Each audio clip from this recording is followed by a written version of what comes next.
The next module that I mentioned was the Inverted Module.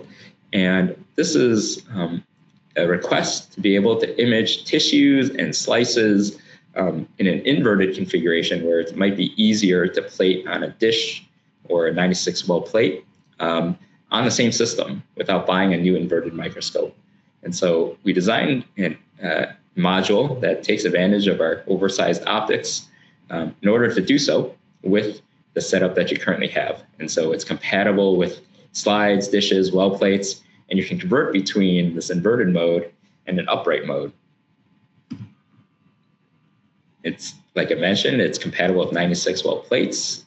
So you can start doing some screening as well on our system where you're able to go from well to well in an inverted setup.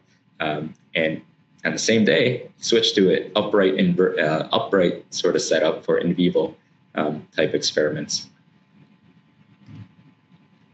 A lot of the requests have been driven by the need or desire to image organoids and spheroids and other 3D cell culture systems. And so you get the benefit of our optics, or large optics or imaging quality that you do get with the upright system, also on the inverted system. And so a lot of the same capabilities are there in this inverted configuration as well.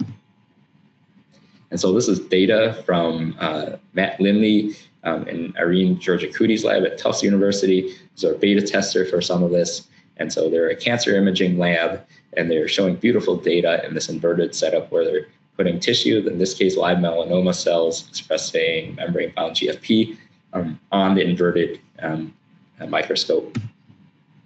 And they're able to use this in conjunction with the tiling or Atlas imaging module on our system to image not just a single field of view, but to cover the entire tissue.